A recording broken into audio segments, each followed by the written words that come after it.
Assalamualaikum warahmatullahi wabarakatuh. Assalamualaikum Sobat Yarsi. Perkenalkan, saya Dr. Hani. Di kesempatan kali ini kita akan diskusi bareng mengenai pentingnya pemberian ASI eksklusif. Di tengah-tengah kita telah hadir Dr. Laila, spesialis anak, yang akan menjadi narasumber kita di diskusi kita hari ini. Assalamualaikum dokter. Waalaikumsalam. Sobat Iya. Yarsi. Gimana dokter, kabarnya baik? Baik, alhamdulillah. Oke, kita akan bincang-bincang nih dok tentang pemberian ASI eksklusif, manfaatnya, serta tips and trik untuk ibu-ibu yang sedang mengasihi nih dok. Untuk yang pertama mungkin dimulai dari pemberian ASI eksklusif nih dok. Pemberian ASI eksklusif itu sebenarnya apa sih dok? Jadi kalau ASI eksklusif per definisi itu ya pemberian ASI saja tanpa nutrisi lain kepada bayi selama 0 sampai 6 bulan. Kalau obat tidak dihitung ya, jadi kalau obat masih boleh, tapi kalau nutrisi lain seperti air gula atau makanan padat yang dini itu tidak lagi dihitung ASI eksklusif. Jadi kenapa kita concern? Karena sebenarnya angkanya itu di Indonesia itu kalau yang benar-benar eksklusif nih ya, itu di data itu cuma sekitar 50 sampai 60%. Jadi tentunya itu mengkhawatirkan karena kan ASI eksklusif ini salah satu indikator kesehatan gitu. Jadi kenapa kita harus tekankan pentingnya ASI eksklusif. Memang kalau nggak bisa eksklusif ada kondisi tertentu kita nggak bisa apa-apakan. Tapi sebisa mungkin kita akan usahakan gitu ASI eksklusif karena manfaatnya sangat banyak. Nah, bahas tentang manfaatnya nih dok. Manfaat dari pemberian ASI eksklusif itu apa sih dok sebenarnya? Jadi manfaatnya itu banyak ya, buat bayinya, buat ibunya, kemudian buat keluarganya, bahkan buat secara global ya. Jadi kalau buat bayinya tentu ASI itu sesuatu yang tidak bisa digantikan gitu loh. Mau pakai susu formula, mau apapun. Jadi ada satu yang sampai sekarang bahkan tidak bisa ditiru oleh susu formula manapun, bahwa dia memberikan faktor kekebalan tubuh untuk bayi. Itu yang sama sekali nggak bisa ditiru oleh buatan pabrik ya. Kalau masalah nutrisi, lemak, kemudian hipoalergi itu udah pasti, cuma kadang-kadang masih bisa tuh dimodifikasi. Tapi kekebalan itu adalah sesuatu yang sampai sekarang masih belum bisa dibuat oleh produk apapun. Jadi itu adalah manfaat utama ASI. Kemudian tentu ASI eksklusif bila diberikan dengan adekuat tentu terbaik untuk tumbuh kembang optimal bayi. Kemudian manfaatnya bukan cuma untuk bayinya, jangan lupa untuk ibunya juga. Untuk ibunya adalah manfaatnya banyak, bisa untuk kesehatan ibu, mencegah kanker pada ibu, terutama kalau menurut data kanker payudara sama kanker ovarium itu udah terbukti secara ilmiah mengurangi resikonya untuk ibu. Kemudian untuk masyarakat ya, karena ASI itu kan hemat ya. Kalau kita memberikan makanan yang sehat pada ibu itu tentu jauh lebih murah daripada bayinya diberi susu formula. Kemudian secara lingkungan nih dibilang bahwa susu formula adalah salah satu nih limbah terbesar kemasannya, mau kardusnya mau kalengnya untuk lingkungan secara umum. Jadi kalau kita melihat begitu banyaknya manfaat ASI, kenapa kita tidak memberikan ASI gitu. Iya. Nah sebenarnya kan mengasihi ini terkesannya gampang dok, ternyata banyak banget nih ibu-ibu yang kesulitan dalam pemberian ASI yang baik dan benar. Baiknya itu gimana sih dok bagi ibu-ibu nih untuk memberikan ASI yang baik dan benar itu seperti apa? Jadi ASI itu memang yang terbaik, tapi masalahnya itu kalau kata data itu bahkan sampai 80% ibu mengalami kesulitan menyusui memang. Terutama yang ibu-ibu muda atau ibu yang hamil pertama kali. Walaupun ada juga, karena tiap anak berbeda, ada yang di anak kedua atau anak ketiga baru bermasalah, atau yang ibu setelah punya anak, lama tidak punya anak, anak kedua atau ketiganya ada anak yang bonus tuh bedanya 10 tahun. Nah itu ibunya juga kadang mengalami masalah menyusui. Jadi jangan berkecil hati karena setiap ibu hampir semuanya memang mengalami masalah ini. Kalau yang lancar alhamdulillah habis lahir langsung nyusui itu nggak apa-apa. Tapi memang sebagian besar ibu ada pasti di titik tertentu untuk mengalami kesulitan. Kesulitannya itu bisa di awal menyusui, tahap misalnya dia baru melahirkan, inisiasi menyusuinya kurang atau bayinya sempat sakit, nah itu menyusui kembali susah. Ada juga yang ASINya misalnya operasi nih, kalau operasi memang produksi ASI baru keluar di hari kedua atau tiga. Nah itu dia waktu pulang dari rumah sakit ASInya belum keluar, baru deres sesudahnya. Sebelumnya nangis-nangis nih bayinya. Tapi kalau dikonsultasikan pada dokter itu sebenarnya bayi pada 48 jam pertama tuh masih bisa, asalkan tidak ada komplikasi masih bisa tuh menunggu ASI, karena ASI itu di awal nggak langsung banyak. Pasti di awal itu ada yang namanya kolostrum, itu yang kayak cuma berapa tetes tapi itu sangat berharga. Jadi kalau misalnya nih bayinya di rumah sakit dia operasi atau masuk NICU nih sesek, itu tetap biasa kita akan usahakan ibunya itu bisa memberikan ASINya walaupun cuma beberapa tetes itu kita tadahin, karena kolostrum yang awal itu sebegitu tingginya nutrisinya untuk bayi, dan kalau nggak dikeluarkan akan menyebabkan ini salah satu masalah lagi, pembengkakan payudara ibu. Nah kalau ibunya payudaranya bengkak, nah itu biasanya ada faktor trauma di ibu yang akhirnya males memberikan ASI.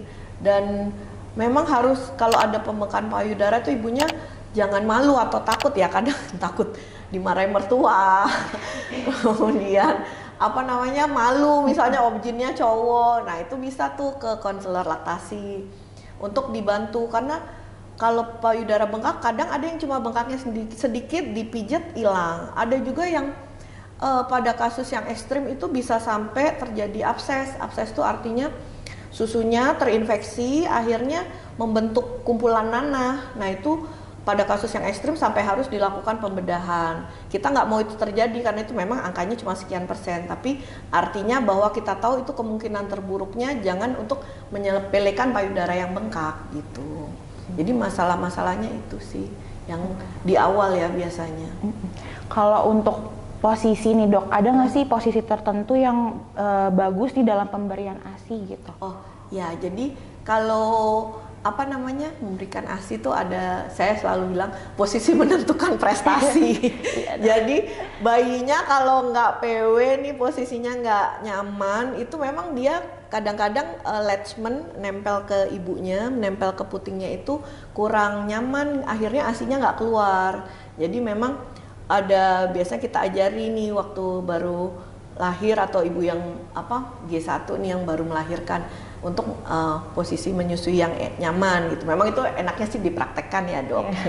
Nah intinya bahwa melekat antara bayi, antara dada sampai perutnya ke ibu, jadi supaya bibirnya, putingnya itu juga menempel dengan bagus, dan bayinya itu juga nempel isepnya itu di semua area payudara, di areolanya, nggak cuma di yang ujungnya aja. Kalau yang ujungnya aja itu yang biasanya ibunya nanti putingnya lecet.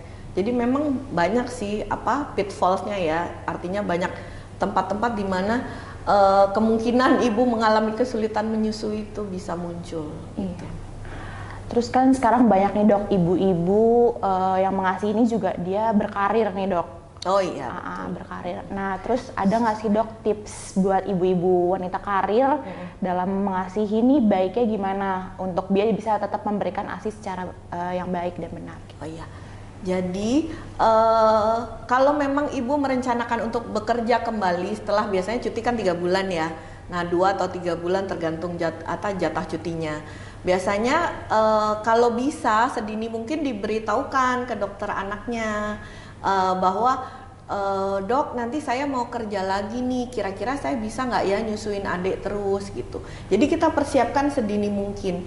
Artinya kalau masih bisa nih di awal nih cuti kan nyaman tuh, ASINya lancar banyak, itu mulai menyetok ASI. Nah kalau nanti selama dia udah kembali bekerja, dia harus rajin memerah. Intinya walaupun kerja memberikan ASI sama kayak dia di rumah, bayinya kan nyusu tiap 2-3 jam sekali. Artinya memang istirahatnya terbatas, tapi kalau bisa tuh ya adalah celah-celah waktu bahwa kita 3 jam itu harus udah mengosongkan payudara, di pumping seolah-olah bayinya menghisap dalam waktu 3 jam itu. Karena kalau enggak akhirnya ada mekanisme pembentukan ASI yang terhambat. Kalau nggak dikosongkan payudara kan saat udah penuh dia akan stok produksinya dihentikan. Artinya kalau nanti dia antara 3 jam sama 6 jam itu bengkaknya sama. Kalau nggak dibuang, nggak dikosongkan, nggak dipumping, artinya makin lama produksi ASINya yang tadinya 2 jam 3 jam sekali jadi cuma 6 jam sekali. Nah itu yang sering terjadi, akhirnya nggak bisa sampai ASI eksklusif karena kerja.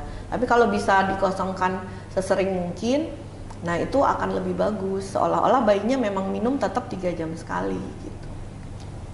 Untuk penyimpanan ASI sendiri nih dok, kan untuk wanita karir ini agak sulit, baiknya gimana ya dok? Jadi kalau penyimpanan ASI itu kan memang di tiap tahap penyimpanan itu tiap beda suhu, beda lamanya kita bisa menyimpan ASI itu. Sebenarnya kalau ibu-ibu zaman sekarang kan udah canggih tuh, bisa tuh di Google ada tabelnya. Di suhu ruangan berapa lama, di suhu kamar, suhu kulkas, suhu freezer itu berbeda tentunya. Nah, kalau memang ibunya bekerja, biasanya kita punya modal tuh satu kantong, satu bag untuk nyimpen ASINya yang kedap suhu, dan itu biasanya ada ice pack atau ice gelnya.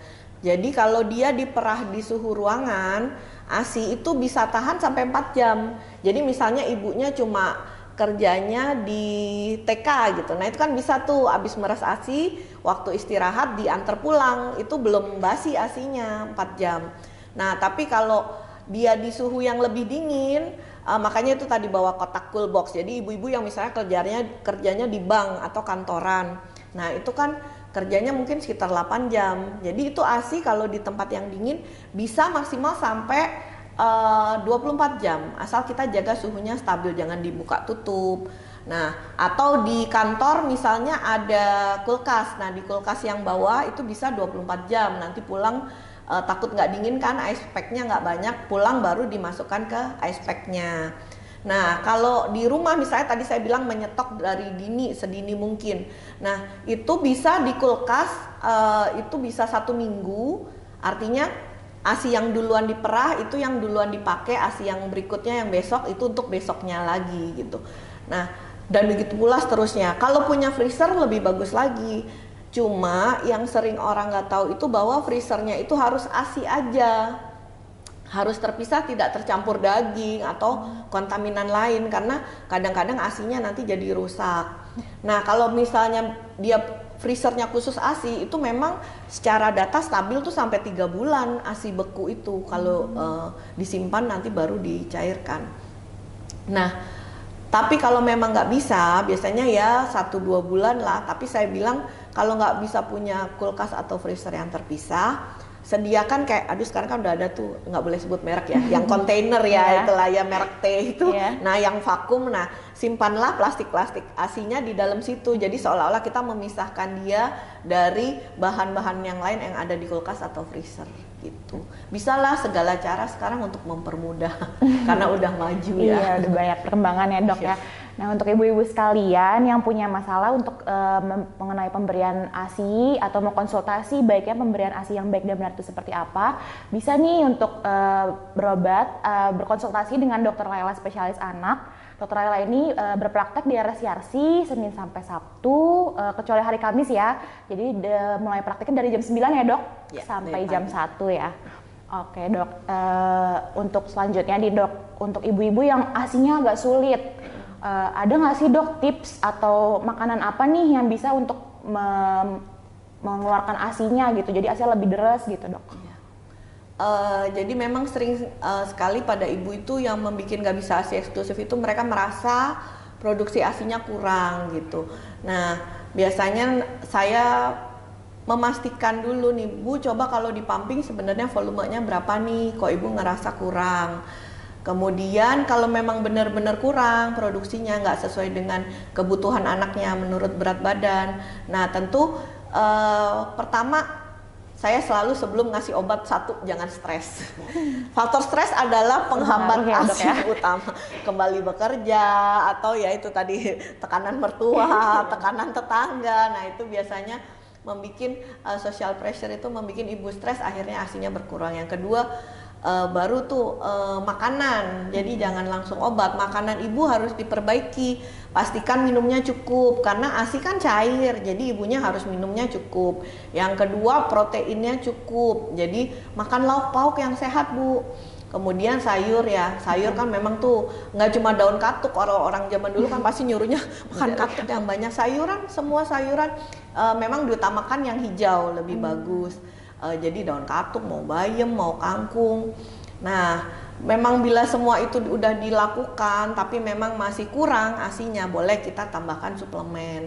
Nah, suplemen itu sendiri ada yang bekerjanya secara hormonal, ada yang bekerjanya yang dijual bebas, artinya secara herbal. Nah, memang ada beberapa macam dan itu memang biasanya sih saya nggak memberikan tanpa evaluasi dulu. Jadi memang kita kalau sebut merek di sini nanti kita salah ya.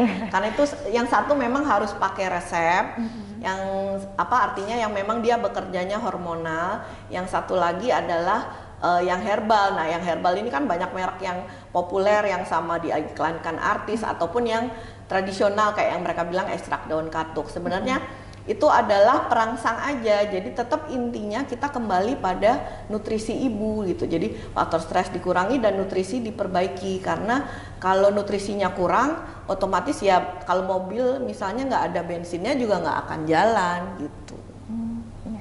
Tadi kan juga sempat kesebut nih dok, ibu-ibu nih males nih kalau misalnya posisinya nggak benar, terus jadinya bengkak, nyeri, atau ada lecet. Sebenarnya tuh kalau udah bengkak, nyeri gitu, harus dilanjutkan pemberian ASINya atau gimana ya dok? Karena kan ibu-ibu suka, udahlah nanti pakai formula aja gitu. Sedangkan kan tadi pakai formula tuh nggak sama ya dok dengan pemberian ASI eksklusif gitu.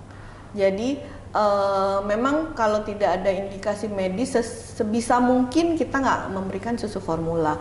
Kalau ibu-ibu merasa nih udah mulai ada sakit nih di payudara atau nggak nyaman, karena bisa aja itu sebenarnya cuma payudaranya terlalu penuh gitu, misalnya cuma dipijat aja itu bisa lancar lagi, atau bisa juga tadi sampai tahap infeksi. Jadi kalau ibu emang udah mulai khawatir kayak gitu, mintalah pertolongan tenaga kesehatan. Misalnya belum sempat ke rumah sakit, bisa nih ke bidan yang paling dekat atau perawat, atau biasanya ada juga tuh pijat, sekarang kan banyak tuh pijat laktasi yang online, pesan online. Nah, bila memang nggak membaik sama sekali, itu saatnya untuk meminta bantuan, artinya periksakan ke dokter, bisa ke dokter anak yang memang praktek biasa pun kita ini, atau kalau misalnya ragu-ragu ya cari yang konselor laktasi, atau ke objinnya kalau misalnya ibu ada kan beberapa objin yang memang konselor laktasi gitu.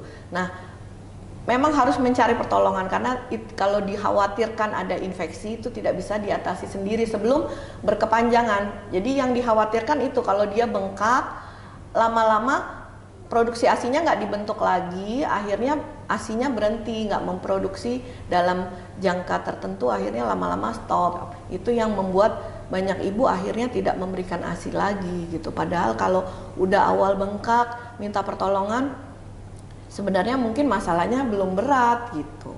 Ya, sedangkan yang udah sampai abses pun itu saya bisa waktu itu pernah mengalami dapat kasus dia bisa kembali menyusui setelah infeksinya selesai, walaupun akhirnya ibu itu sampai mengalami pembedahan. Tapi ASINya dikosongkan sampai selama dia sakit itu sampai udah sembuh baru diberikan lagi ke bayinya, itu bisa.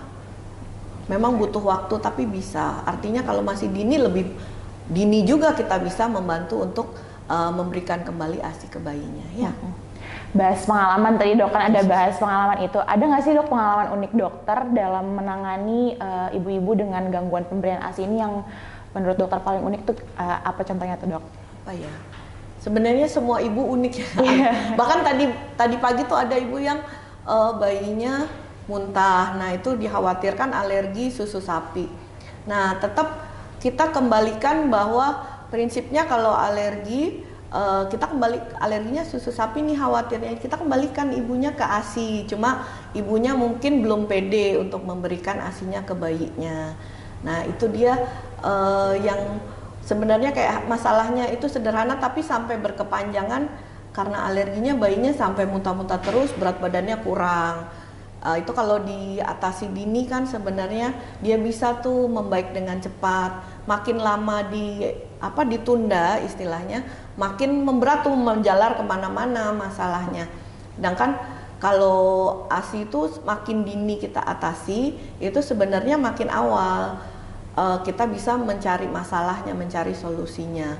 Kalau apalagi ya itu yang hari ini, yang sebenarnya paling unik itu sebenarnya kayak bayi-bayi prematur itu ya, karena kan saya lebih sering di niche juga. Nah, bayi prematur itu nggak cuma dari yang cuma 1.500 ribuan, yang bahkan yang di bawah 1.000 nih. Ibunya memang bayinya kan masih sesek nih, nggak bisa pakai ASI, nggak bisa minum bahkan di awal karena sesek sekali. Tapi kita bisa memerah ASI ibunya dari yang cuma beberapa tetes, karena kan dia menyesuaikan, ASI menyesuaikan dengan ukuran bayinya dan usia bayinya. Makin lama makin banyak, sampai akhirnya bayi itu pulang dari NICU, lepas dari mesin, ibunya pun udah siap untuk tetap menyusui, karena kalau bayinya sakit ASInya nggak diperah, akhirnya ASInya berhenti. Bayinya kan bisa seminggu, bisa 2 minggu di ini rumah sakit. Nah, kalau kita dari awal udah membimbing ibunya, mengkonsultasikan supaya gimana caranya ngasih ASI yang benar, diperah dengan benar, begitu bayinya sehat, akhirnya bayinya tetap kembali menyusui walaupun misalnya kata orang udah dipisah berapa hari nih gitu. Tapi kita beri manajemen yang baik supaya bisa kembali menyusui apapun kondisi, yang kita sih berharapnya seperti itu ya. Terakhir nih dok, untuk ibu-ibu yang sama sekali nggak bisa memproduksi ASI gitu, kan sekarang lagi banyak nih dok tren donor ASI gitu ya dok. Sebenarnya tuh pemberian donor ASI untuk yang bukan dari ibu kandungnya secara medis tuh boleh nggak sih dok? Gitu. Jadi donor ASI itu sesuatu yang menjadi alternatif yang kita sarankan memang, tapi ada syaratnya.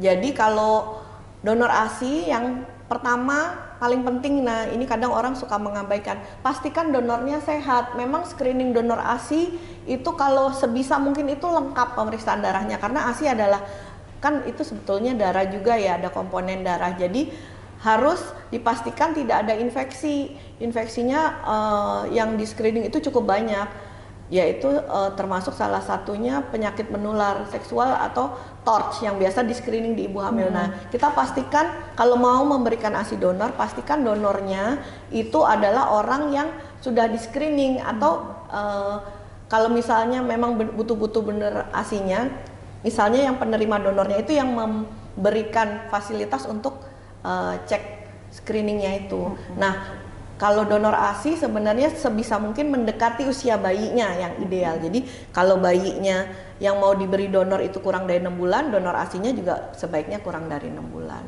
Boleh, tapi syaratnya harus tetap diperhatikan. Oke, baik.